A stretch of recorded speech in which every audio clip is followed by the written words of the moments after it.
Pearly Beach is this beautiful little beach town in South Africa that's very popular amongst tourists, but behind this beautiful vacation town, down this bumpy access road going inland, you come to this unmarked settlement called Uluxulwane that is like the opposite of a vacation. Basically, everyone there is completely impoverished. As a result of this crushing poverty, the men in this town have had to take on one of the most dangerous jobs in the world.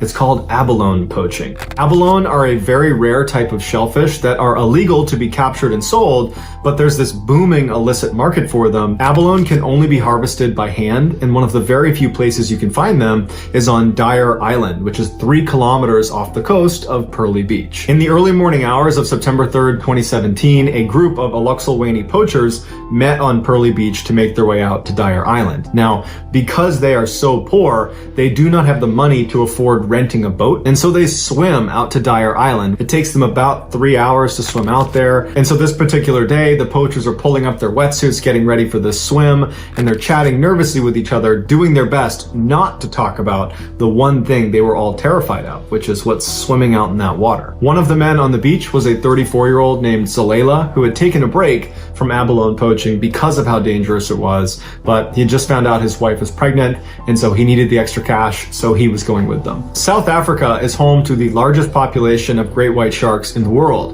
Specifically, there is a stretch of water between Dyer Island and the shores of Pearly Beach called Shark Alley that is the highest concentration of great white sharks in the world. So every time the Uluxulwane poachers swam out to Dyer Island, they had to swim over Shark Alley, and then once at the reef, removing the abalones, that's where all the sharks would hang out. So that morning, Zalela and the other poachers make it out past the breakers, and they head out to this stretch of kelp that covered the first third of their trip. And what was next was this open water swim up to Dyer Island. This would be the most dangerous part. And they had this practice where they would constantly be looking around and counting all the people they were with, because these shark attacks, when they happened, a lot of times they would get pulled under the water and you wouldn't hear it at first. And if there was a head missing, you stopped and you stopped everybody else and you made sure no one was being attacked by a shark. And so as this second swimmer is swimming along, he's counting, and then he looks and Zalela's missing. And he yells for the others to stop, and as they're kind of poking their heads up to see what's going on,